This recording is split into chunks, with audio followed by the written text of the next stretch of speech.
Today is August 17th, 2022, and my guest is journalist and author David McRaney. He hosts the podcast You Are Not So Smart. His latest book and topic for today's conversation is How Minds Change, the surprising science of belief, opinion, and persuasion. David, welcome to EconTalk. Wow. Thank you so much for having me. Underlying this book is the simple but often unappreciated idea that we are not fully aware of what we know, what we don't know, and what motivates us about what we think we know. How'd you get interested in these ideas? The entry point of this, I think there's a lot of things. One was growing up in the Deep South, but being part of a generation that had so much media coming at you that you started to feel like, there's another world out there. We were kind of sort of finding the others through Saturday Night Live and MTV and, liquid television and Beavis and Butt. It was clear there were other voices, other people living in other places, thinking different things. That was part of it. And, just having the real world on your television and then walking around in a space that was full of a lot of prejudice and bigotry and religious fundamentalism, that friction always fascinated me. My dad is also a Vietnam vet who has a pretty strong conspiratorial streak in him, and it's understandable sometimes and not understandable in others. Just as a real love my country, fear my government, don't trust my government, fear my government kind of mentality. All of those things played into all of that, and I think that when I finally found my way into a university setting, I had my first psychology professor just overwhelmed me with ideas and perspectives and ways of seeing the world that played into all of these things, plugged into all of these things. And especially when it came to motivated reasoning, that was something that started to really make me feel like, okay, that makes a lot of sense. That makes a lot of things fall into place for me. And if you're not familiar with motivated reasoning, anybody listening to this, you're very familiar with it. I promise. It's, when someone is falling, this is my favorite example of this. When someone's falling in love with someone and you ask them, what reasons, why do you like this person? And they say, oh, wow, they've introduced me to this interesting music. They have all these wild opinions, the way they talk, the way they walk, the way they cut their food. And if that same person is breaking up with that same person and you ask them, well, what reasons, why are you doing that? They'll say, they have these stupid opinions and the music was too bad. And the way they talk, the way they walk, the way they cut their food. So the reasons for become reasons against when the motivation for searching for reasons changes. And that's sort of the essence of motivated reasoning. And I find that immensely fascinating and applicable to so much in life. With Luca Delano on talking about many of these issues, that it's discomforting to oneself to think that you might not understand why you believe what you do, because we think we know exactly why we believe what we do. We think, oh, I've got the facts on my side, and the theory behind this is ironclad, and I've learned so many things that show me that point me toward the truth. But of course, a lot of times we say things that really have nothing to do with why we do what we do, believe what we do, say what we do. You have a story in the book, and I think it's also in Robert Burton's book that you reference Burton in your book. Love Robert Burton. The person who she can't open one of her eyes. But that's the Eagleman story, David Eagleman. Yeah, tell that story, because it's a nice example of this. Yeah, you're going to come up with something. You're going to explain something. You have to. Your brain's going to take over for you. That's right. In neuroscience psychology, they call these causal narratives. And the Eagleman example that I used, and great thanks to David Eagleman, who was helpful in putting together a lot of the neuroscience stuff in this book. He had a patient who had suffered from something called anosognosia, which is the denial of disorder. Oftentimes people, and I also spoke with several people who treat people with anosognosia. It often manifests as one of your limbs doesn't seem to work properly or is paralyzed, and yet you will, for some mysterious reason. It used to be mysterious. It's much more better understood now. The person will just deny that the arm has anything wrong with it. And then you ask, well, then why can't you lift it? And they'll come up with an incredible array of rationalizations and justifications. I don't want to is the first way, but then they can go into saying, oh, well, that's I slept strangely on it. There's all these things they'll say. And then if you keep knocking it down, these justifications they bring forth, they'll sometimes go into territory like, that's not my arm. That's my mom's arm. She's playing a trick on me. With this patient I talk about in the book, she had something wrong with her vision. He was trying to figure out, she was trying to sort out what exactly was wrong with her. And he asked, or what she was experiencing. And he asked her to close both of her eyes, but she could only close one. And when he asked her, what was going on, she believed, or she thought that she could close both of her eyes. And so he asked her to look in a mirror and hold up a couple of fingers, two fingers, or hold up a random number of fingers. And she was holding up two fingers. And he said, how many fingers are you holding up? And she said, two.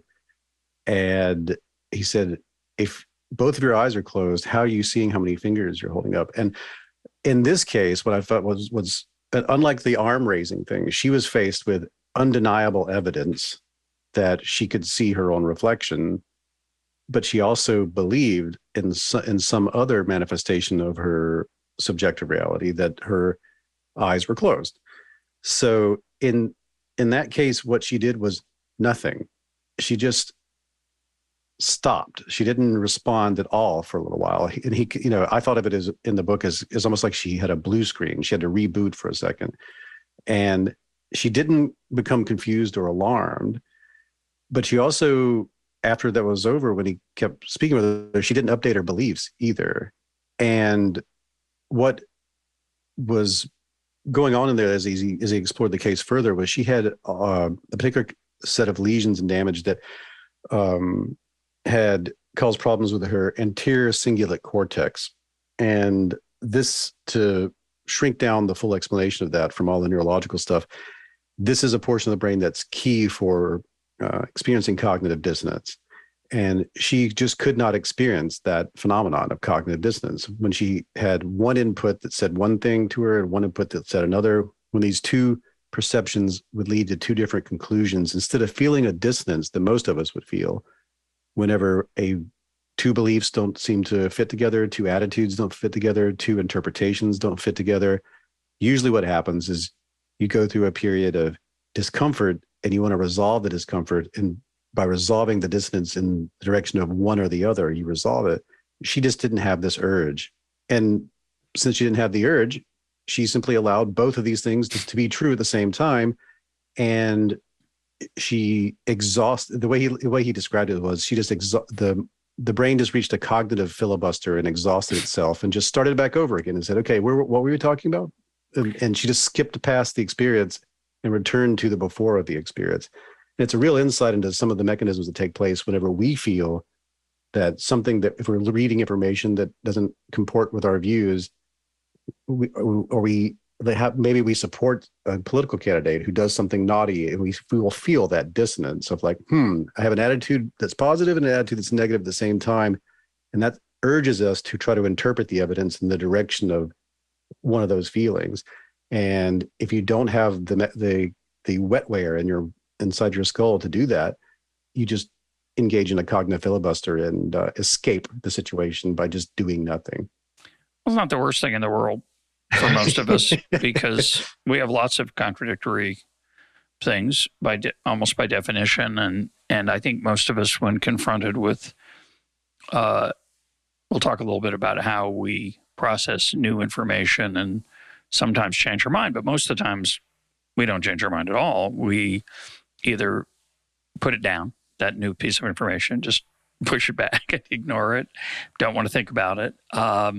Sometimes we can convince ourselves it must not really be a fact, this new thing we were told. It was, it's the bad people who are propagating this story about this person I like.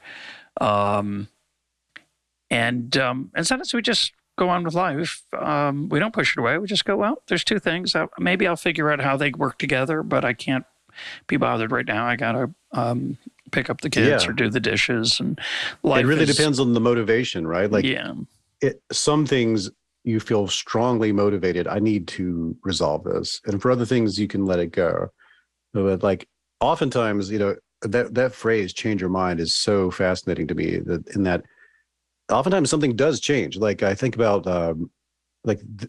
the political example is a great example, because people become very motivated. Their group identity, their self-identity, their value. There's so many things wrapped up in a political concept or a political candidate. And if you have a strong positive emotion toward the political candidate or toward a party or toward people who are in the party or support the candidate like you, and then they do something or something happens that seems, well, that's quite negative. This violates my other values. This makes me feel very negative emotions about what just occurred. You feel that dissonance of, well, I have a very strong positive emotion, but I also have a very strong negative emotion right now. So which way do I go? And there's an easy way out of it for a lot of people, which is, well, I'll just interpret what just happened as actually being positive, or I can do something even more, or do something even more problematic, which is, I will interpret that was not actually something that happened. I will interpret that didn't happen. Or the people doing that, those actually aren't people who are in my political party or who support my candidate. Those are actors of some kind, or those are agents from another force. And it can go the other way too. You can have a very strong negative opinion toward a political candidate or a party, and then they do something nice or something good. And it's very easy to interpret that as, oh, well, they're just doing that for gain, or they're just doing that to trick me. So there's a lot of ways out of dissonance that feel like you're not changing your mind, but you did just update your priors and understanding of the situation so that you have a new set of beliefs and attitudes about this whole situation going forward. And that has changed. I will say one thing about that before we go on, which I think it makes it a lot trickier, which is, I always find it amusing when somebody on Twitter referring to something else someone has said on Twitter, that's the most ridiculous thing. That's a horrible statement, or that's not true. And I'm thinking, what an idiot. And I'm thinking, do you really think people always write things on Twitter that they actually believe rather than the things they think will advance their career, advance their number of followers? I mean, don't you think people are sometimes strategic? This, with politicians, we're pretty sensitized to that, but we still make that mistake, I think, often. We say, well, he doesn't really, why would he say that? And I'm thinking, well, to get elected? I don't know. It would be a normal reason. That's usually what politicians do, but we want to believe that we're getting a window into their soul, and we don't always think of them as behaving strategically. And it's, especially when you don't like them, it's really easy to say, why would he say that? He doesn't really believe that, does he? And the answer is, of course he doesn't. He's a politician. He's trying to, it's like, why would you think he would be transparent on Twitter or in the press conference? That's not the goal. That's not what it's theater. Don't you get it? Sure. We want to have the suspension of disbelief. No, this is actually what he's thinking. No, it's not. It's what somebody told him to say.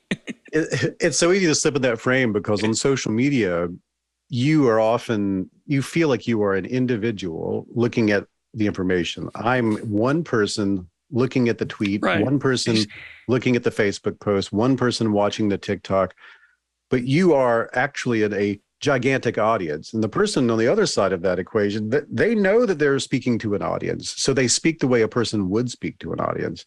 And status concerns, reputation concerns, making sure you don't say things that are going to completely torpedo whatever it is you're up to, your image, your social support network. Those are all major concerns once you feel like you're speaking in front of an audience. And that's where tweets come from. But on the other side of it, it's easy to think, oh yeah, I'm just sitting across from this person having coffee. That's not the dynamic. Yeah, it's what we call a performance. When an actor says something in character, we don't say, boy, that's really mean. I always thought he was a really nice guy. Why is he saying that horrible thing? Because it's in the script. Okay. And of course, I'm different, David. I don't know about you, but Oh when yeah, I'm on of course, Twitter, I'm nothing like any of these. But like no, when I I'm go to totally the grocery store, I'm like, these people in this grocery store, why do they act this way? Of course, I'm not in the grocery store. I'm doing the same thing. I'm not a member. Yes, I'm a victim of the third, or I'm subject to the third person effect all the time as well. We all feel that way on Twitter. I'm the only rational person on here. I'm the only person who has went down into the bowels of my castle and looked at all of my scrolls and thought to myself, aha, this is what I think about gun control. Yeah, we all we all think we're that person. Yeah. Well, what I always find interesting, and you don't have to volunteer anything, but I always find it interesting that, I spend more time thinking about, say, confirmation bias and motivated reasoning than I think I'm in the top, at least 10th of 1%. I'm certainly in the top 1%. And everything I read seems to confirm that. Yeah, exactly. And yet, every once in a while, I do notice that I fall victim to it. And when I do, I realize, wow, I think about it all the time, and it sometimes gets me. It must get other people even more often. Mm-hmm. Yeah, if it gets me this often, then it must get everybody else so much more. It's bad, but I think that's true. I do think that's true, by the way. I do think if you think about it a lot, you are maybe one is a little more inoculated against the problem. You could. I think of it like a pilot's checklist. Like a pilot knows that you shouldn't trust yourself. A pilot knows that even though I've got 1,000 hours in the sky, obviously more than that, I've got so much time in the sky. I went through all this training. I went through all these situations. I've done this startup sequence so many times. I could do it without even looking. I could fly this plane, at least take it off and get it going the right direction without opening my eyes. They still have a checklist that they go through because they don't trust the fact that we are, first of all, we're biological, we're a big lump of atoms and molecules. Things can go wrong there, but also there's just simply systems of thinking, reasoning, and decision-making that it's best to inoculate yourself against or have some sort of safety in place. And I advocate for all of that in all situations. Hear, hear. Now, a chunk of the book is about people's, I would call them facts. What happened on 9/11? Is the earth flat? Mm-hmm. And I'm pretty sure the answer is no, but there are people who think the answer is yes. There are people who think 9/11 was a conspiracy from the U.S. government. And you engage or tell stories, some of you engage with people on this, just the question of just the facts.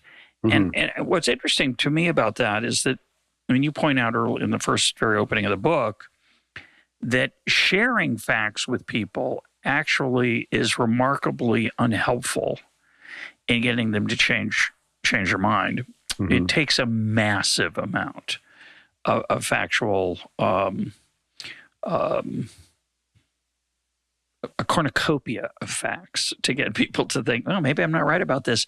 And I think I realized that a long, long time ago, and partly from being the host of EconTalk, that I used to think I had the facts, and the other side, of course, in terms of economic policy, they're just wrong. They don't know. They've got what they believe isn't true. Mm-hmm. Fortunately, for my own well-being, I think, I've come to believe that's not the case. They have their facts, and I have mine, and they don't always overlap, which is the problem. I've cherry-picked the facts that fit my worldview, and they've done the same. And now what? And I think, one of the questions in economic policy, I think, is these two groups never confront that. They just mm-hmm. keep producing more facts. They do one more study that shows the minimum wage does this or that to the well-being of poor people. And I think I think most of us believe deep down that it's facts, but it's not facts. It's tribe or identity more than so many other things that push us to believe what we believe, I think. Yeah, this is something that comes up so often, and scientists are not immune to this, and certainly journalists are not.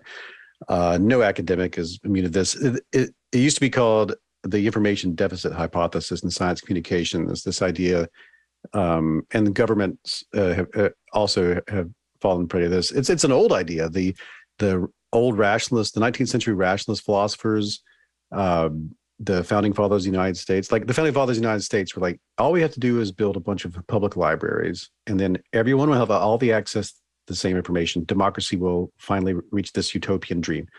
The 19th century rationalist philosophers were like, all we need is public education. Once all the people who are working the farms and the fields and the factories have public education, everyone will have all the access to all the same facts, and then rationalist utopia of democracy. Then even the cyberpunks, they were like, oh, wow, the internet, or just computers at first, and then the internet comes along. Like first it was like CD-ROM, Encarta on the CD-ROM, and then it was like, no, the internet in total. You'll be able to email professors.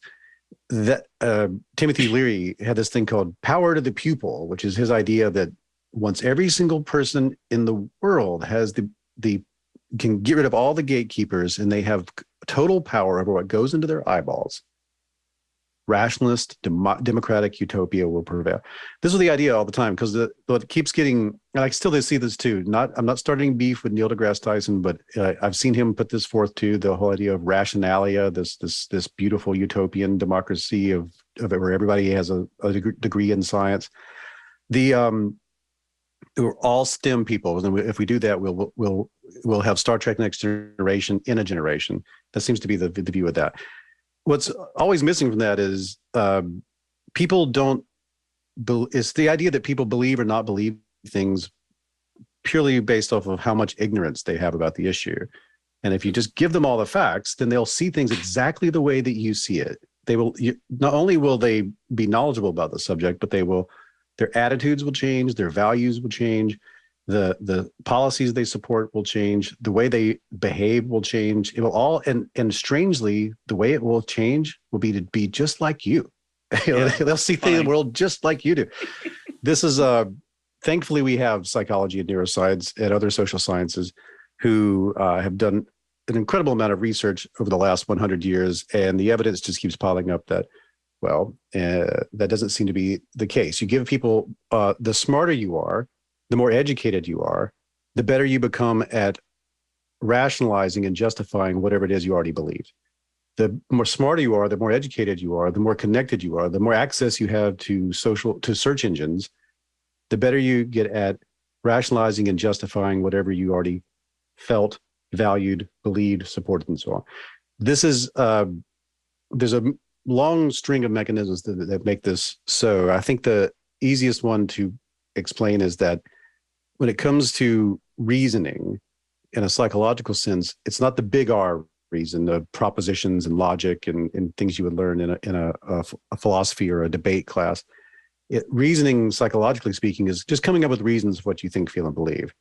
And those reasons are motivated by a drive to be considered trustworthy to your peers. So not only are you driven to come up with reasons for what you think, feel, and believe, you want them to be plausible. And plausible in this sense is, what would your most trusted peers, your social network, think? Oh yeah, that's a reasonable way to see that. And in a different environment, if you're in a more proto-human environment, if you're in a tent in the woods and you hear a sound and you're like, oh, that made me feel a negative emotion, you would be motivated to go search for information to confirm that your anxiety is justified. And that's good. Yeah, you should make sure, like, is that a bear? And you go looking, you might get false positives, false negatives, but you search with your flashlight, you just see if you're trying to see if your anxiety is justified, because there's this sense that you're going to argue this to your peers, that, hey, there's a bear in the woods and I found some evidence, because they're going to ask, like, what do you mean? And I was like, well, I heard a sound, it's not good enough, so you need a little bit more evidence. You take all of that and you put it online, and you feel something happens in the world that gives you a negative emotion. Some anxiety starts to come up. It could be for really good reasons, but it could also be because you have some sort of prejudice or some sort of political bias. So then you do that thing. You go, let me search for evidence that justifies the anxiety that I'm feeling.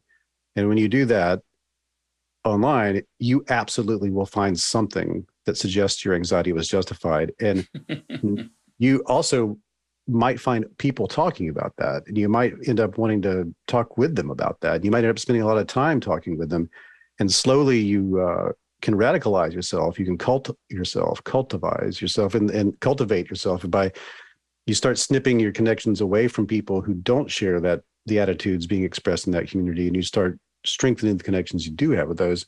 And now all of a sudden you're in a group, you're in a community. And the great sociologist Brooke Harrington told me, if there was an equals MC square of social science, it would be the fear of social death is greater than the fear of physical death.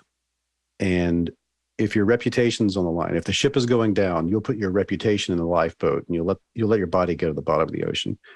We saw that with a lot of reactions to COVID. As soon as the issue became politicized, as soon as it became a signal, a badge of loyalty or a mark of shame to wear a mask or to get vaccinated, as soon as it became a issue of will my trusted peers think of me poorly if I do this thing or think this thing or express this feeling or attitude or belief, people were willing to go to their deathbed over something that was previously just neutral as talking about volcanoes. And these all come together into one thing, and we can talk about it more deeply, is that there's an idea in psychology called elaboration. And what it comes down to is when you're trying to convince somebody to change their mind about something or see a different perspective, you can't start at the end of the process. It's a process that can be invisible to yourself. You went through all this reasoning to get to your conclusion. Well, they went through a whole reasoning process to get to theirs. That whole search the woods for the bear thing has happened. And you've got your conclusions that feel like facts, but what they really are justifications and rationalizations that you cherry-picked out of all the possible evidence that you could find on the issue. And when you approach a person with, shouldn't this just be obvious to you? Shouldn't I just give you this YouTube link? And you go, hey, what should you just watch this video and feel the way I feel about the issue? Of course they're not going to do it. Has that ever happened to you? Have you ever had someone go, I don't know, watch this flat earth video and see what they think? Can you imagine watching a YouTube video and going, oh, the earth's flat? No. So or not. You can't, or not. So you can't copy and paste your reasoning into another person.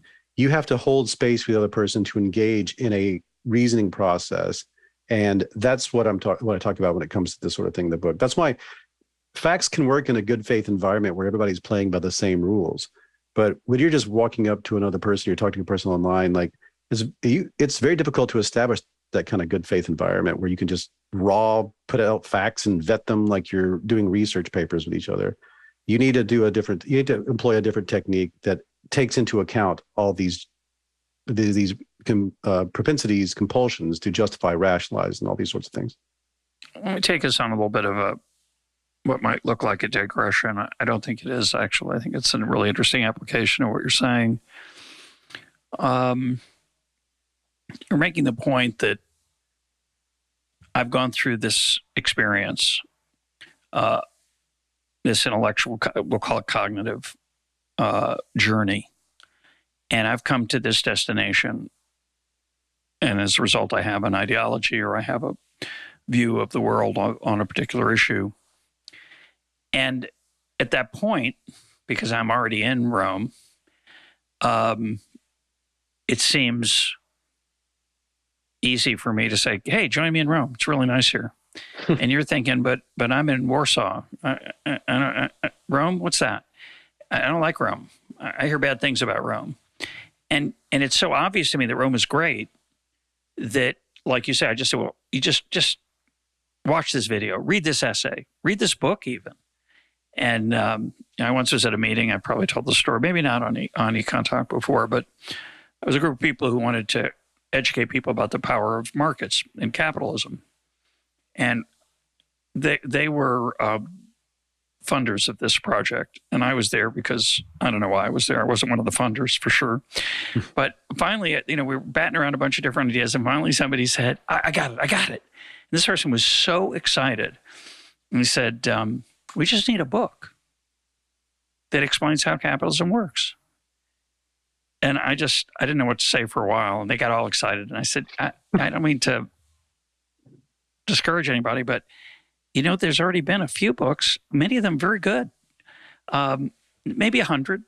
101 wouldn't be a bad thing. But in their mind, if you just had the right arguments, right, I'd give that to you and you'd read it and you'd go like, I have been wrong my whole life. Exactly. I yes. never realized this.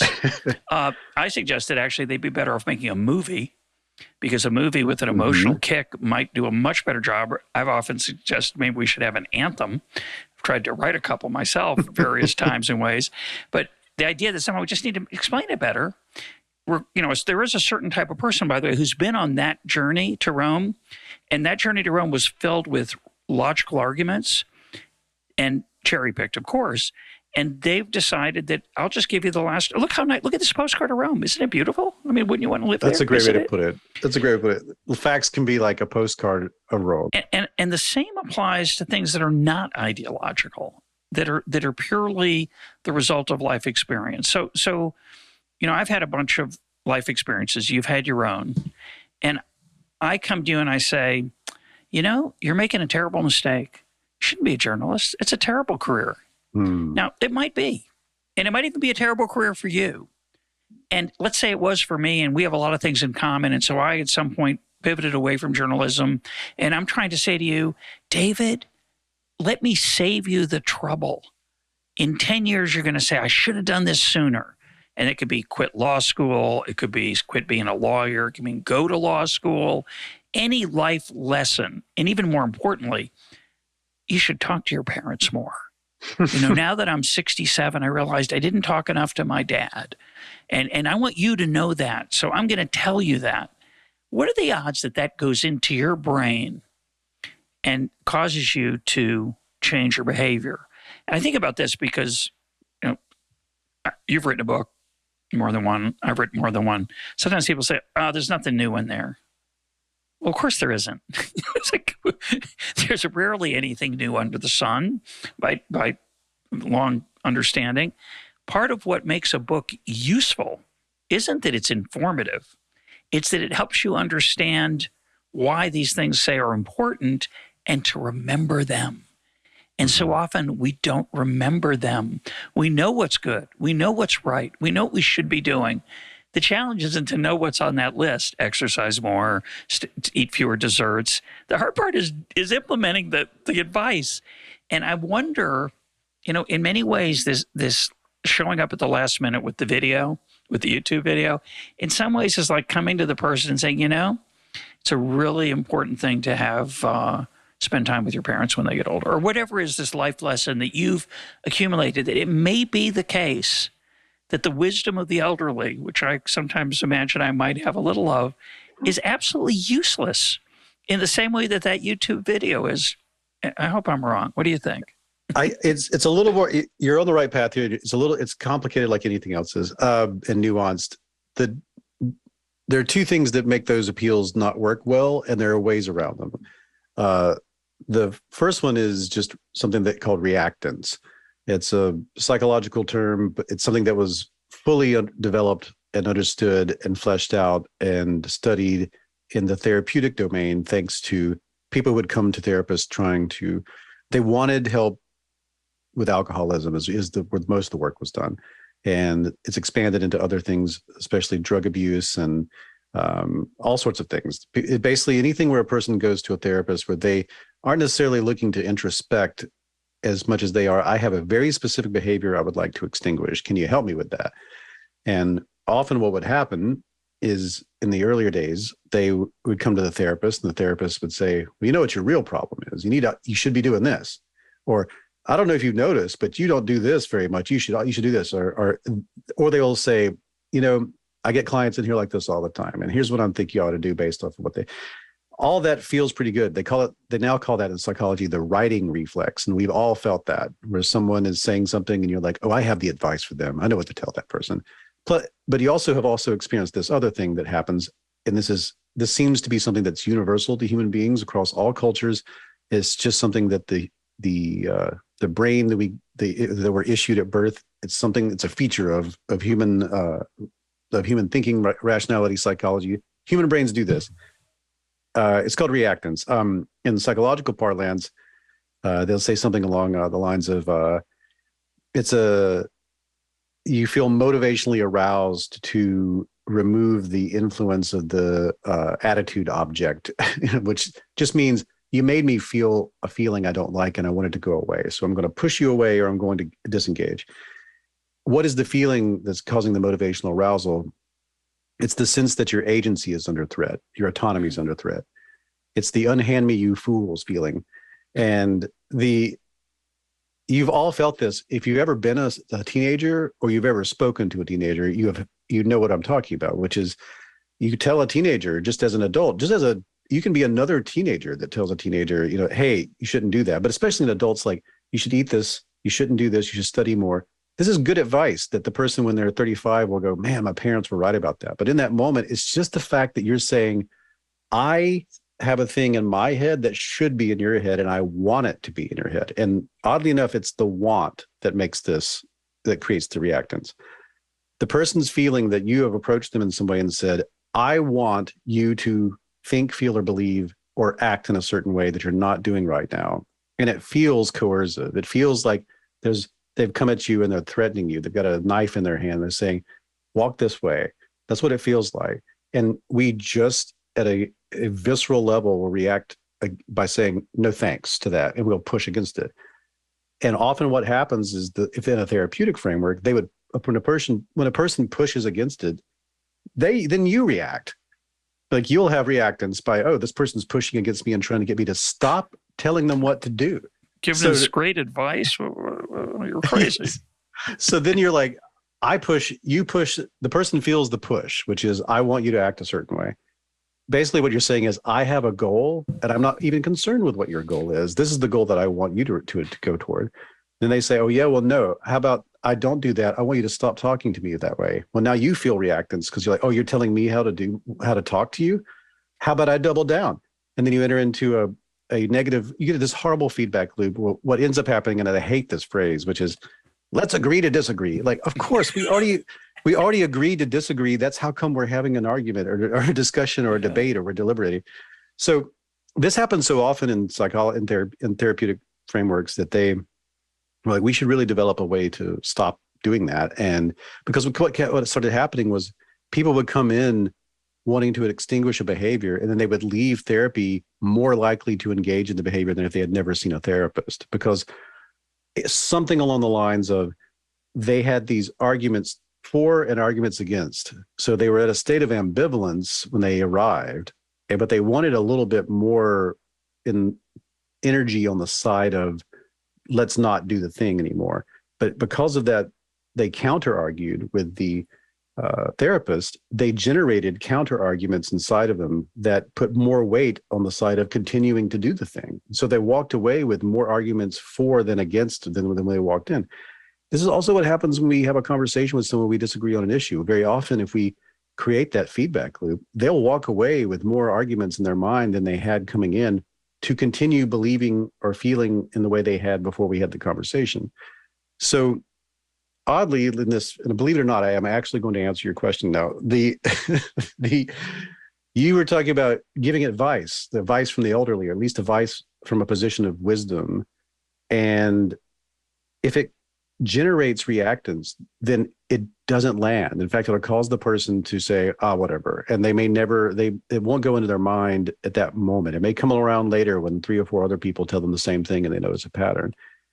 And you're right, though, that if you offer a person a movie or a TV show, oftentimes that's much more effective, because there's a thing called narrative transport in psychology, which is when a person gets completely immersed in a story, they basically forget to counter argue.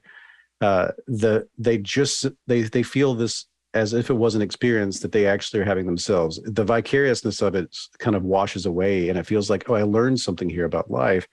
I have an empathy for a perspective that I've never experienced personally, and there's no counter argument that takes place. And so whatever arguments for or against an issue that are generated by watching the film, they get to stand in isolation and not get counterbalanced by something else after the end of the program. So that's one thing to consider, the reactance. Even when you're giving good advice, you're helping people, or you're trying to let them see something, or you really are an expert on a topic, you can generate reactance by either saying, I want you to feel this way, I want you to see that you're wrong, and I want you to believe differently. Or there are other people out there who want you to do that. If you just feel that agency removal or autonomy removal, that's one thing that I calls it. The other thing is to say, make a person feel that they should be ashamed for their current position. If you say something that is interpreted, you may not mean to come across this way, but if it can be interpreted as, you should be ashamed for what you believe, you should be ashamed for what you feel, you should be ashamed for that value or that intent to behave, even I'm putting my hand at the side of my mouth, even if they should be ashamed. If you communicate it that way, then you're going to activate the person's fear of ostracism. And there's nothing, like we said, there's nothing more fearful for a social primate than the suggestion that they may be ostracized. So if you tell them they ought to be ashamed for feeling that way, that's going to cause them to feel very viscerally upset and angry, and they're going to push away from the conversation. So those are two things to avoid. And I have one other point. We can talk for a second, but we have one other thing that you could do about, it's called moral reframing, which is something that often gets lost in all of this. But that's a whole other issue we can get into. But I've seen this recently with a lot of these political ads that I'm seeing come across social media for places that I don't live, where they keep making these. I saw one today where someone was like, they were in like the Midwest, and they had these two people trying to survive in the desert. And one of them is doing everything right because they're a cowboy and they understand how to survive in the wilderness, and the other one's a senator who has no idea how to survive in the wilderness.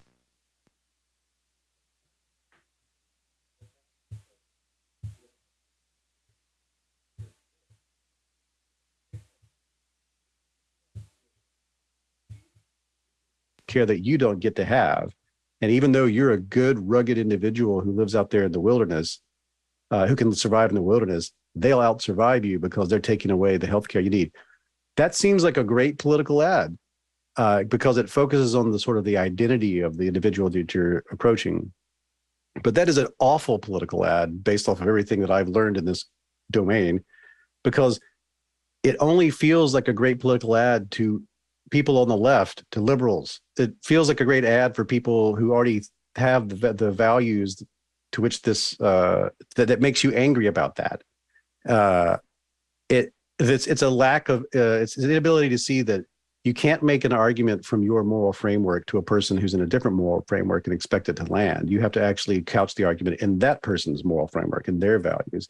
And it's a very difficult thing to do. And everything that I've discussed in this long-winded answer falls under a giant category called cognitive empathy. And of all things in the book, I use the dress to explain how that works under a framework called SURFPAD. But it's a huge, complex idea. But I think it all kind of plays into what we were talking about previously, which is that sense of naive realism, where you just think that all people have to do is see the things that I've seen, and they'll naturally agree with the things that I think, feel, and believe. And it just takes what it shows is a complete lack of cognitive empathy, that other people come from completely different priors and experiences and social influences that affect the way they see, the way they form their beliefs, but also the way they interpret evidence. I just want to put a plug in for Arnold Kling's book, The Three Languages of Politics, which does one version of this, of trying to get people to see how political disagreement is not over the facts, but rather on the underlying worldview. And that explains why a seemingly nice person could have such a horrific perspective on politics. They are a nice person. They have a different lens that they're using. And I think I have 2 interviews with Arnold on that book. Oh, that's awesome. Which I recommend. I'm taking a note for myself. Thank you. Yeah, it's a tremendous book. I don't want to go into the framework right now because we have too many other things to talk about, but I encourage people to go listen to those if you missed them the first time around. I want to just come back to one thing you just said, and then I want to turn to street epistemology, which I think is really interesting. I think the autonomy point is so powerful, is so undervalued. The E equals MC squared of social science, say it again. Oh, the fear of social death is greater than the fear of physical death. Yeah, that's really powerful. But that's the second piece of it is that we cannot bear the feeling that we are controlled by others. Mm-hmm. And we will cut off our nose to spite our face. An expression doesn't really make sense, but I think we all know what it means.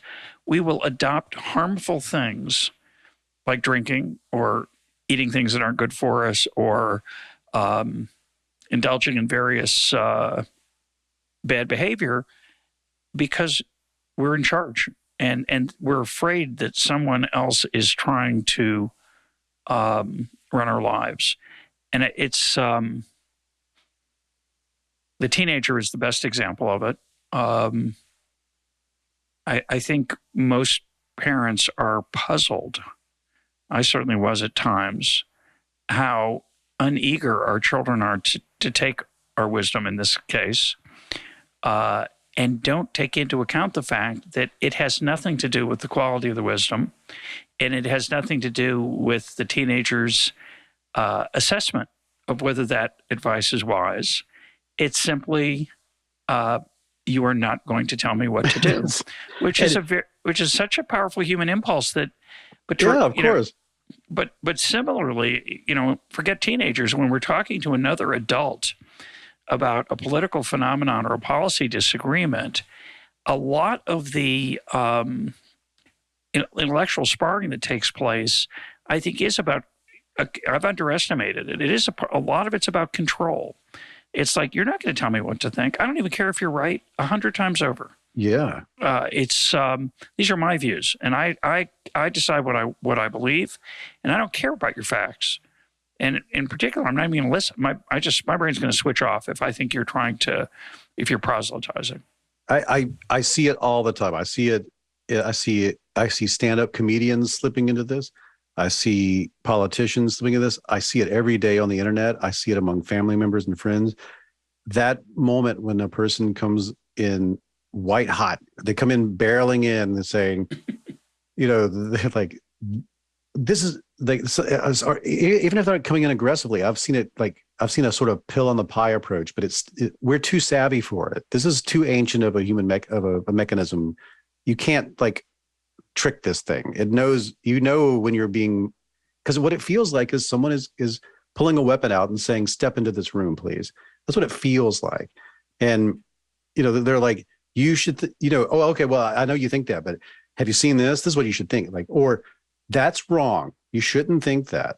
What I want to emphasize here is you can be very much correct. You can be the facts can be on your side. You can be really trying to reduce actual harm in this world. You can have the moral high ground, and you can be dealing with a person whose intent, their action and behavior, their political stance harms you. They may even hate you. So what I'm saying is you can be on the right side of all of this, however you want to define the word right. But you be on the correct side of all those things. And yet, if you generate reactance in the other person, what we're talking about, you will not be able to change their mind. You lose out. And it's a very difficult thing to offer a person the space and give them the respect that would avoid reactance when you are dealing with a person that you feel like doesn't deserve that treatment from you. And I totally understand that. But there is a way out of it. And here's the easiest thing. It's just a very teeny bit of advice. All you have to do is get out of the debate frame with the other person. Don't make this feel like I need to win and you need to lose. I am right and you are wrong. Just get out of that frame. And the easiest way to get out of that frame is to, first of all, say something along the lines of, instead of saying, I want to show you what you ought to think, feel, and believe, you say, you seem to know a lot about this issue and you seem to care about it a lot. You seem to see that these problems are problems. And I'm wondering, given what you know, I wonder how it is that, because I look at a lot of this stuff too. I wonder why we disagree on this issue. It's really curious to me. I would love to talk to you a little bit more about that. I wonder if we could kind of look at this issue and see what is it we disagree on here.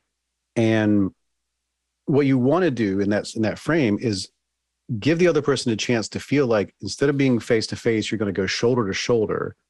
And we're going to, instead of looking at each other as obstacles, we're going to turn and face in the same direction and look at the problem at hand, the goal at hand, the issue at hand. And we're going to kind of collaborate now. We're going to work together and say, well, you've got your side of things and your views and your experiences. I've got mine. I bet if we joined forces, we could get to an even deeper truth on this, or higher truth, or a solution that works well for both of us. You don't even have to put it in those words. That's another thing we have an innate inclination for, which is, oh, wow, we get to snap together and work together on a problem. You can frame things that way with just a slight change in approach and language, and you will escape the debate frame that leads to reactance, and it's much more fruitful. I would just add, and I'm going to add a couple of sides, and then we'll go to street epistemology, but I would just add that if you think you're doing that because it'll make you a more effective convincer of the other person, you won't be so effective. It would actually be better to open your mind to the possibility that the other person does have something to teach you, this kind of empathy. And the problem with it, you'll have a much better relationship with your fellow human beings. You will probably learn something, but some of your deepest held truths may be a little more fragile. And so it has strategic significance, certainly in parenting. I recommend it. But in most of life, I think it's also good to actually believe that you could be shoulder to shoulder with someone, as opposed to seeing it as a trick to get them to come over to your side. Oh, yeah. I feel you so strong. That's why, I spend way too much time maybe in the introduction. I spend just the right amount of time in the introduction trying to show this is not, we're not going to be talking about manipulation or coercion here. This is a completely different thing. It's about reframing the conversation space so that what we're hoping to do here is give the other person a chance to see how the message at hand aligns with their way of seeing the world. It's all called elaboration of psychology. And I was worried too, like anybody who, like, I did not want to write a book that was How to Win Friends and Influence People Part 2. I wasn't trying to create some sort of guide for brainwashing. I wanted this to be, why is it that I can't seem to get people to, why am I getting in all these arguments, and why are these conversations crashing against the side of the mountain here? I can't seem to get things to work. Are we lost? Is it over? Are we going to go into two different realities from now on? And I was just deeply concerned with wanting to find, does science have anything to say about this? And I was surprised to find, oh, wait, it has a lot to say about it. And that's why I want to always make the case for, or always suggest that, yes, let's stay on ethical and moral grounds. And the weird thing about that is exactly what you just said. When you enter that different space for conversation, turns out we might both be wrong. Turns out I might be wrong. And that's absolutely the better frame to be in than because if you have a debate with, the only person who wins a debate is the person who doesn't learn anything. It's the person that walks away was like, I was right all along. Yeah. The two asides I was going to mention is I have a friend who majored in sociology, and he is one of the most gifted STEM people I've ever known. And when I found out he majored in sociology, I said, well, why did you choose sociology? He said, my parents ruined everything else. And I thought, that's that reactance thing. Now, I got a name for it. I knew I've understood it myself for a bit. But and the other phenomenon, which we're all familiar with, is you have a book or a movie that you love, and you keep telling the other person how great it is, and then they don't like it so much. And because you've taken away their autonomy in some dimension. And so you try to be sort of lukewarm. I think you might like this. And then they don't read it. So you're like going, no, you don't understand. This is one of the greatest books ever written. You're going to love it. You're going to love it. You're going to love it. And they go like, it was all right, I guess. Yeah, there's a lot of reactance in that. Plus, you also have put them in that state of mind where the whole time they're watching it, they're thinking, after I watch this, I have to tell that person what I thought about it. And so now they're thinking about, well, they're building arguments for and against everything as they're watching. You stole their ability to reach that narrative immersion space. You stole their ability to completely be washed away by the story because part of their mind is still thinking about you the whole time. Yeah. Yeah. Problem. Let's talk about street epistemology. Sure. What is it? The most surprising thing in this whole book, and there were a lot of surprises. I never intended for this book to be, I didn't think that this was going to be like a selling point, some sort of marketing trick where I would tell people, I wrote a book about how minds change, and I changed my mind about how minds change by writing a book about how minds change. Like this, I thought it's really nice to say all that stuff, but it's oddly true. The incepting point of this book was someone in a lecture came up to me and asked about their father who had slipped into a conspiracy theory, and they said, what can I do about that? And I told them nothing. They said, how do I change his mind? I said, you can't. And I really felt the second I said it that I don't know enough about this to say something like that, and I don't even know if I believe what I just said. But I know one thing: I don't like this attitude I have about this issue, but I should at least learn more about it. And if I was in that same situation today, I would actually be able to say, oh, here's what you should do. Here's what you should say. I no longer believe anyone is unreachable. I no longer believe anyone is unpersuadable. I think that a lot of the frustration we feel is like the frustration you would feel if you were trying to reach the moon with a ladder and then you don't get there and you say the moon's unreachable. I think that's the kind of the frustration we often have, which is we try these information deficit models, we try these corrective mechanisms, and we suffer from our own motivated reasoning and that we don't see, and naive realism and all these things, and we use those intuitively in conversations to work out the way we think, and we blame the other side. We say they're dumb, they're mean, they're evil, they're ignorant, they are unreachable, unchangeable, stuck in their ways, all the things we say, which are all forgivance. These are all things that we are using to forgive ourselves for failing. That's my new frame on all this. And I think the thing that was most surprising in all that was discovering that there were all these different organizations that had said, okay, well, what do we do about this? And they started A/B testing conversation techniques. I found deep canvassing and street epistemology and smart politics, and then all the therapeutic models that I mentioned, motivational interviewing and cognitive behavioral therapy, and on and on and on. There's so many. And the thing that was most surprising was most of them had never heard of each other, never seen each other's work. And many of them, the majority of them, weren't aware of the, as far if they weren't in therapeutic domains, they weren't aware of the science that would support what they were up to. Yet, independently, they all came up with pretty much the exact same technique. And if you put it in like a step-by-step order, it's almost in the exact same order every time too. And that seems to me like something almost in the world of physics or chemistry, in that if you were to build an airplane, it doesn't matter if the first person to build an airplane, it was always going to look like an airplane. It doesn't matter where they built it. It doesn't matter what culture they were from. It doesn't matter how old they were, what they looked like, what they knew about anything. Airplanes have to look like airplanes because physics works like physics on the planet Earth. Conversational techniques that actually shift attitudes and open people up to different perspectives, that get past resistance, all pretty much work the same way, because brains resist for universal reasons, and brains work in a very particular way. And we have these evolved responses, and we have these evolved mechanisms for both generating and receiving argumentation. And there are chapters about all that in the book, and because I want you to understand all that before we get to around page 200, where I reveal things like like street epistemology. Street epistemology is something I came across. I did an episode of my podcast about some of the stuff I had found in deep canvassing, and people in the street epistemology world reached out. Actually, it was someone who was at a school for the deaf and hard of hearing, who said that we use something called street epistemology here that's very similar to the deep canvassing thing that you talked about. You should look into it. And I looked into it, and I found some of the biggest spokespeople for that. And I went to Texas, where a lot of them live and work, and just like everything else in the book, I just spent a couple of weeks with everybody and hung out with them and got to see it in person. I did one of the most journalistic things ever for this. I hid in a bush while somebody engaged in street epistemology with strangers, and they had one AirPod, I had the other, and I could hear everything they were saying and took notes.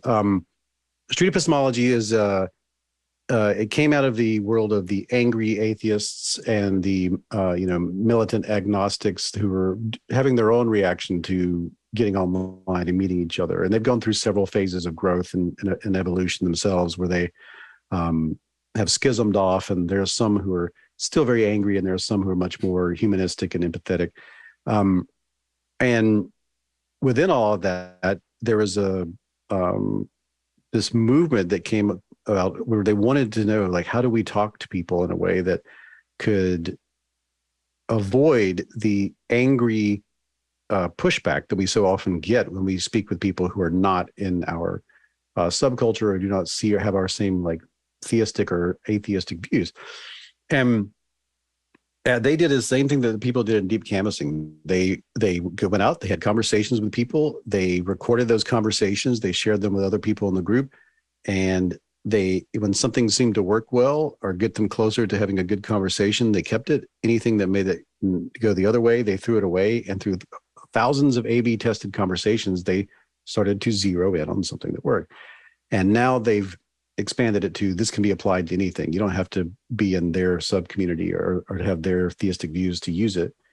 It's in the book I talk about how there are techniques that work well on politics, techniques that work well on attitudes and values, and then this one specifically works best with fact-based claims. Things like, is the Earth flat?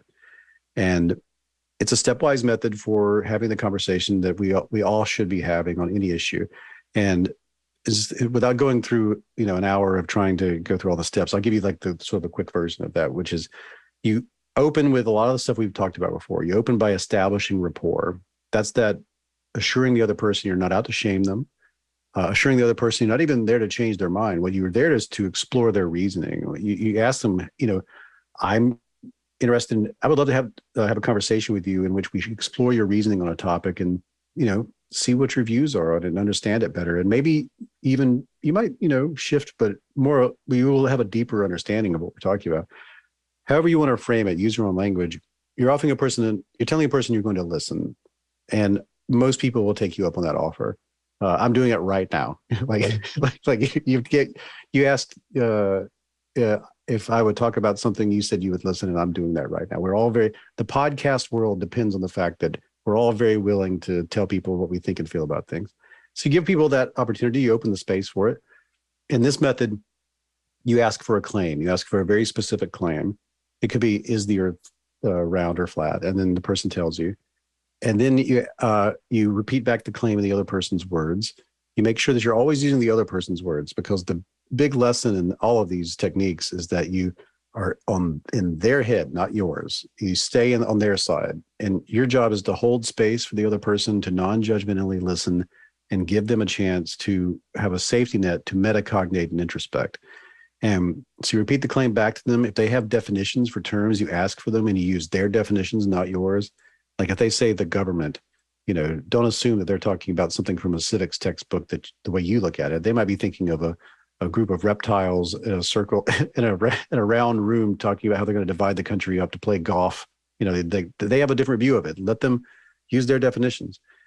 And then this is the big moment. And this is true across all of the conversation techniques. They all open in a pretty similar way with this space creating moment. And then they move to this thing that is magic. It is ask the other person on a scale from 0 to 10 or 1 to 100. And this is also in motivational interviewing, by the way, what we talked about earlier, avoiding reactance. This scale is a great way to get out of the debate frame and to assure the other person that this is not going to be a binary right, wrong, black and white view of things.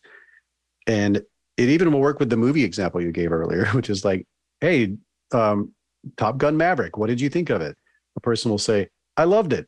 That's very like black, white, binary, abstract. Oh yeah, what would you give it on a scale from 0 to 10? There's a moment when you ask a person a question like that where they'll go, oh, well, that moment is when they pop into that metacogniting frame. And it could be like, what did you think of this taco? Loved it. What would you give it on a scale of 1 to 10? Oh, well, like that moment is what you're looking for on any conversation topic. And you ask them, what would you put it on a scale from 1 to 10 or 0 to 10 or 1 to 100? Whatever they tell you, ask, why does that number feel right to you? And this will encourage the other person to engage in reasoning, motivated reasoning most often. And you let them do it. Let them do it the way they could do it. They're going to come up with reasons that seem plausible for that position. But what's likely is that they've never done this, not in this sort of like, please present your reasoning to me kind of way. And it's marvelous to witness a person saying, well, if they're talking about Top Gun Maverick, they'll have to start thinking, why do I have this emotion? Why was that so quick? Why was that just like, it popped right in my head? What caused that to happen? And they start coming up with reasons why that could be. Most of these are exploratory, and they're definitely going to be justifications and rationalizations. Then if you are actively hoping to get the person to see things closer to your perspective, if you've already done this for yourself and you know where you're at on the number scale, ask the person how come they're not in the other direction that you would is appropriate to the issue. So I feel like if a person says, if I say, is the earth flat? And they say, absolutely. And I say, how certain are you of that from a scale from 0 to 10? They say, I'm probably a 7. Well, what you would ask is, first you'd ask, why a 7? The next thing you'd ask, and this comes from motivational interviewing, is, how come you didn't say 8? How come you didn't say 9? Because you're asking, how come they didn't go all the way to a 100% confidence? And they must, on their own at that moment, generate their own counter arguments against their position. But you didn't do that. No reactance. You're not telling them what to think, feel. You're not giving them your counter arguments. It's not your reasoning. They have to generate reasoning that counter argues their position. That will be new, that will be fresh, and that will be added to the collection of counter arguments in their mind, and it will affect how they see things going forward. With street epistemology, it's more about just getting the person to examine, are they using a good epistemology to vet what they think and feel? So after you have done all of these things with the number scales, you'd ask them what method did they use to judge the quality of those reasons that they presented. And then you just stay in that space for the rest of the conversation as long as they're willing to do it.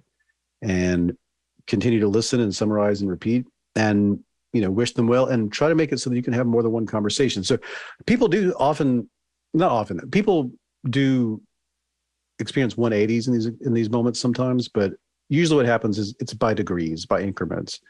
And at the end of the day, the street epistemology people, they'll tell you, we're not interested in changing people's minds. We want people to just be critical thinkers. We want them to have more robust epistemologies, which is sort of a even deeper way of changing a person's mind. Getting a person to change their epistemological approach to the world is even more powerful than getting them to change just one belief or attitude or value. And that's the whole thing in a nutshell. So let me share some skepticism. Now, you didn't talk about what deep canvassing is, but deep canvassing is when you show up at somebody's door and you're canvassing for a particular on a particular issue. One of the examples used is gay marriage, and they might say, how do you feel about gay marriage? I'm against it. And they give a score, and you ask them a number, and they might say, I'm an 8 against it on a scale of 1 to 10, where 10 is 100% against it, and 1 is I'm in favor of it. Mm-hmm. So they say I'm an 8 or a 9, whatever it is.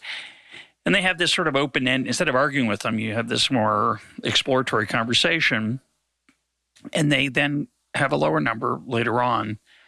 And they might even say, I've changed my mind, which they did in some of the research on this topic. So I have two issues here with this. Sure. First of all, I love the emotional openness of it, and it makes for a much more pleasant dinner. On this program, we've talked about a number of dinners. I've written about a number of dinners in my past where they got ruined, where I said something that was very clever in my mind, but was not the right thing to say at a dinner. It was a great thing in a debate, but dinner's not a debate. And it's taken me a long time to realize that. And it's not about winning.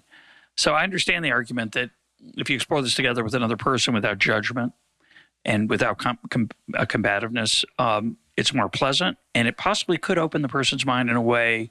It's a little like the sun and the wind having the debate about the guy walking along, and the sun says, the wind says, I can make that guy take off that coat, and the sun says, I think I can do better, and the wind blows really hard, and the guy pulls his coat ever tighter, and then the sun comes out, and the guy takes his coat off. And so, in a way, it's playing the sun rather than the wind, which I'm a big fan of. I think it's the right way to live, and I think it's the right way to proselytize if you're going to proselytize. The problem I have is that, of course, what some people say about these situations isn't what they really feel, or they're trying to be nice. A nice guy comes to your door, or stands on the street and interviews you, and you're like, oh yeah, he's a nice guy. He didn't agree with me, but I'll say I moved a little bit. I'll make him happy. So that's one worry I have. The other worry I have is that most of the examples in your book, I don't know if you did this on purpose or not, but they're mostly some of them are just factual, like what is the Earth flat or not. To the extent they have cultural resonance, they tend to be right to left arguments. They're trying to convince people who believe in God that maybe there isn't one, or it's trying to convince people that gay marriage is good when they don't believe that. can these techniques work in the opposite direction? Could I convince an atheist to consider the possibility of God? Could I turn a person who believes in gay marriage to be against it? And I don't know the answer to that, but you don't talk about it in the book. These are great questions. I love these questions. Yeah. I will say I brought all the people together that were who are sort of the spokespeople for these techniques, and I did a roundtable video with them. I have it on the web on the page for the book, and we did it about an hour and a half together over Zoom. And I asked that question of them as well, like, could you use this to go the other way with these issues? So I have an answer for that. And people could say, well, of course not, because they're wrong. But that would kind of go against the whole, That's right. Yeah. So that's one thing. I'll ask that second. The first question was, could it be performative, what they're doing? All of the street epistemology, deep canvassing, all these groups, and also in therapeutic models like motivational reviewing, that's baked into it. They will often say, when you ask people their reasons, know that the first thing they say probably will just be an attempt to make them seem like a nice person based off what they know so far about what you're saying, what you're asking. So all of us do this. The first thing you say is like the way, when you explain why you feel the way you feel to another person, why you hold a certain position on something or a certain level of certainty, oftentimes depending on the individual, that first volley, that first attempt to create some sort of introspection and present it to you will be for the sake of, I want to make sure this person doesn't walk away and thinking I'm vile. But some people do. Some people have no problem telling you how they really feel. And some people are more sensitive. It's nuanced. Everybody, there's a gradient for how different, there's a lot of nature and nurture as to how a person is going to give you either a purely, this really is why I feel this way. It's also, how much has that person considered that issue? How much do they know about it? How much have they previously introspected? So most of the people who practice this, they do acknowledge that is part of the process. And they even will say things in training like, but you don't say that to the other person. Like you want them to save face. Like the goal here is for them to have a private epiphany if there's going to be one, or to feel cognitive dissonance privately and then resolve it more in the direction of one way or the other privately, so that they never feel like they got called out in some way. So if you say like, how do you feel? Like if you know that person, if you're looking at the flags they have surrounding their house and you ask them like, how do you feel about, this political issue? And they say something that is not what they think. Like you just let them do that. You don't say, well, what about all these flags? Doesn't seem like you really, you let them do it. And then, because the object here is that you want to give them, it's a service in a way, like it's free therapy in a way where you want to give them a chance to introspect. And if they feel being more honest with themselves and you in the conversation, let them come to that on their own. So that's addressed. Also, the scientists who've been studying this, who have gone out and studied, especially deep canvassing, they've done an incredible amount of research into deep canvassing. They've done all sorts of field studies, both on phone banks and in-person versions of it, across many different issues: same-sex marriage, transgender bathroom rights, just voting for one candidate or the other, because deep canvassing has been used in a lot of places these days. Not only have they found that it has an incredible success rate, it seems very sticky in the sense that even when people return to their social networks, the social networks don't reassert the same amount of influence on that particular topic. It's more powerful than like canvassing, TV ads, flyers, candidate coming to your town, all of that combined. Like this seems to be the thing that works more powerfully than any other version of political persuasion. But not that they would want to call it persuasion; they would want to call it something else. I'm calling it persuasion. But it's these. If you're coming into this thinking like this is going to be a slam dunk every time, like you're going to 100% flip a person, it's going to be a 180. That's still something that is rare. Like it's usually just by steps, by increments. They move a point or two in some direction or another, which is enough to win elections and change attitudes and create cascades that create social change. So that's all things that, if I'm hearing you correctly, those are questions those are the answers to those questions. The other thing though was, could this be used the other way? I love this question. I've asked this question several different times. And just to clarify, a lot of the persuasion that you're talking about that works with deep canvassing, and I know it's different with political candidates, but I would call it encouraging tolerance, whether it's about sexual preferences or religious differences or even crazy views about, say, whether the earth is flat. It opens your mind a little bit. And it does raise the question of whether, if you wanted to, could you increase intolerance? There's a lot of that going on in the world. Sure. There's a lot of, Sure. Part of my skepticism, by the way, about the deep canvassing is that, I stand at, or street epistemology, I stand at your door for 20 minutes or half an hour or whatever the length is, and I've changed your mind. That's a little like the YouTube video. We would normally not find that plausible. And out in the world, there's been enormous increases in all kinds of social phenomenon. We can debate whether they're good or bad, but the world has changed. There are enormous cultural changes across the spectrum, which we would identify with left and right. So something is going on in the air, in the atmosphere, in the zeitgeist, and it's a bunch of things. But I wouldn't think it normally would be somebody standing in front on your stoop or accosting you in the street for 20 minutes and saying, "Hey, have you ever thought about how horrible immigration is? You're pro-immigration, but let me tell you, it's awful." I don't see that working. I understand there might be more skepticism about immigration than there used to be, but I don't think it's coming from this kind of technique. It seems unlikely that it could do it. I hear you on that. That was Dave Fleischer at the Leadership Lab. That's what he told me. He was like, there are other techniques that are much better for that. Fear-based techniques and fear-mongering, and all the toolkits of the demagogue are things that will work better than this. Plus, this is very difficult. When I asked the street epistemology people, could this cause a person to have a weaker or stronger view about something that is, that we wouldn't consider okay? They said sure, but that's true. That's because street epistemology is absolutely neutral. The idea behind street epistemology is, do you have a robust, complex, nuanced view of this issue?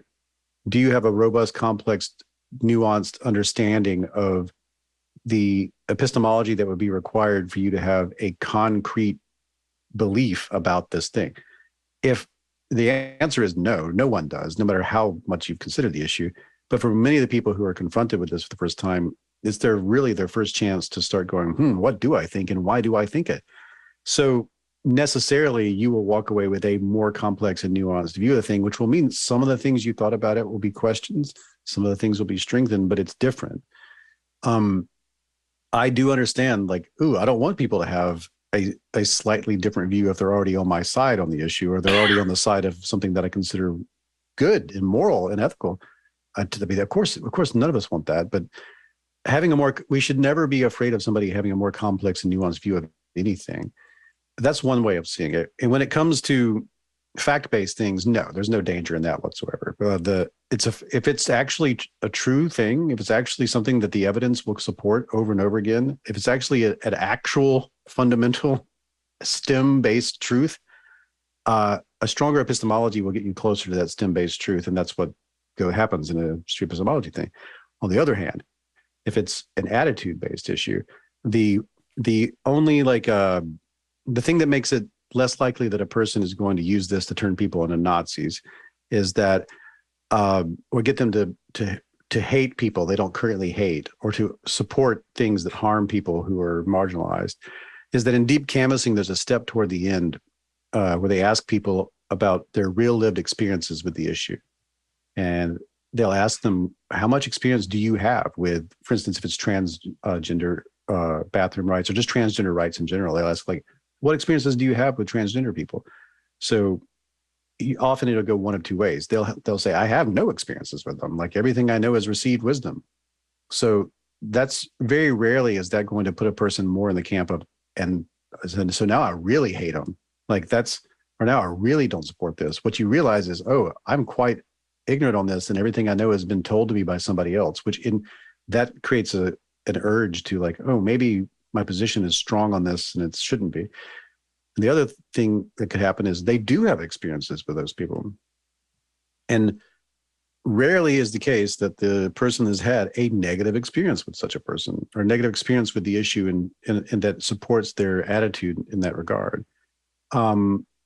So in that question, what it comes down to is the person who is at your door. That's when the conflict arises. Where if it is a member of the SS at your door, knocking on your door in 1944, and they're like, so we'll talk to you a little bit about what, our policies, and they get to that stage of like, tell me a little bit about your experiences with Nazis.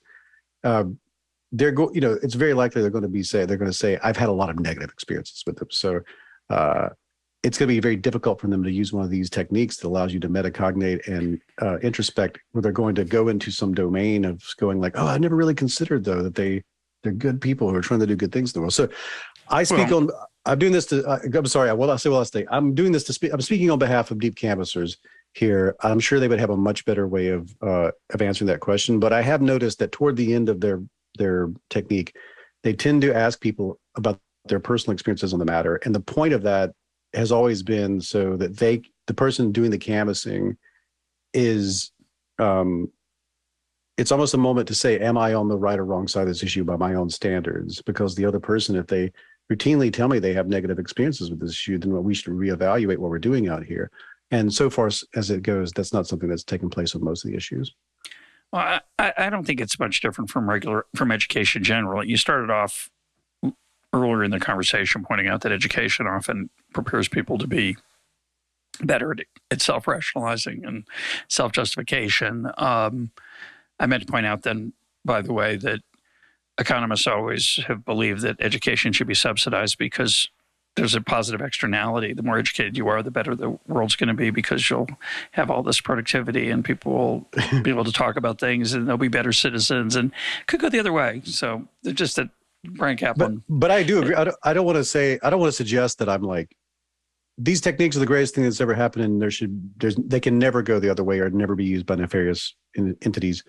At the end of the day, these are all neutral tools, and a person who at the end of the day, a person who wanted to, I do agree. There's almost nothing that's come along like this that bad actors couldn't attempt to use in bad ways. No, my point would be that in 1933, when that SS person came to your door, I picked 33 rather than 44. They come to your door in 33 and they say, do you know any Jews? Well, yeah, I know one.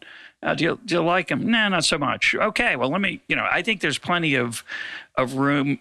We like to believe that if you have experience with the other, it turns out okay. And that a lot of the intolerance in the world comes from people not knowing the other and only hearing about it from those third parties. But unfortunately, it's complicated. That's all I meant to say. I retract my example. Good. That's a good job.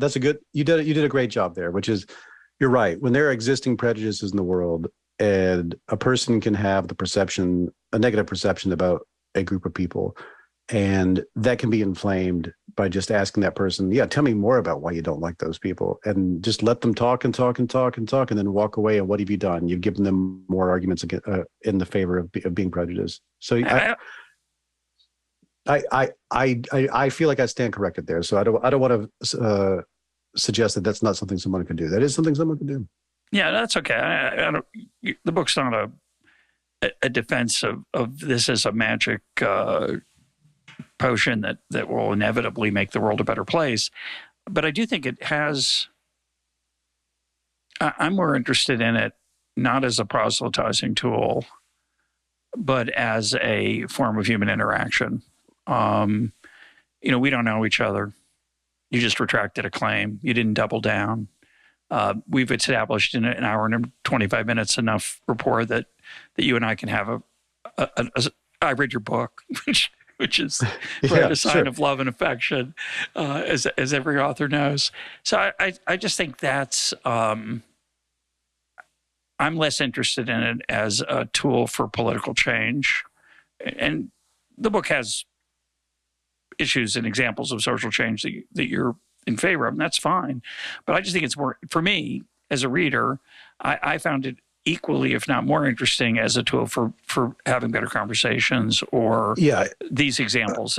And I think that's in our day and time when we're trying to save democracy in a lot of places, it's really powerful. I don't underestimate just that piece of it. I think it's phenomenal. And in the book, that's the arc I finally get to at the end of it, is like I have a dalliance with, oh, wow, let's persuade people. And then at the end of the book, I've given 2 opportunities to use the techniques. And in both cases, I don't. And because I realized at some point in writing the book and spending so much time with it, and then actually going like, oh, I've got all these new tricks, I'm going to go out and use them. Sometimes it's not changing the person's mind. The question is, why would you want to sometimes? And I found myself in a couple of situations where I was like, what good is there in that, in this particular situation? I'm actually gaining more from hearing this person talk about this and seeing how they see the world than I could ever. I'm not going to put any more good in the world by taking that away from that individual. And so it became more about exactly what you just pointed out. It's more about having better conversations and about trying our best to actually have democracy in a way where my experiences matter and your experiences matter, and my values matter and your values matter. And what if we all got shoulder to shoulder on certain things and said, that is a problem, and I have a shared goal with you. So how do we go about like Venn diagramming ourselves in a way that doesn't let either one of us get away with being wrong, but does help us take what's right about each of our viewpoints and mush them together and magnify that? So that's a place I get to. And it sounds very Pollyanna, but boy, is there a lot of science that supports it. My guest today has been David McRaney. His book is How Minds Change. David, thanks for being part of EconTalk. I really appreciate this, and I'm glad we went over time, to tell you the truth. This has been one of my favorite conversations about this so far. And one of the things, something happened in this conversation that I wish happened more often in podcast conversations about this book, especially. You changed my mind about something. The next time I have I'm in an interview and someone gets around to that question of, could these things be used for different purposes? I'm going to remember this conversation that we just had, and the way I've shifted my perspective will be the way I push that conversation forward with another person, which may also change their perspective. And that's what all this is about. So I appreciate that very much.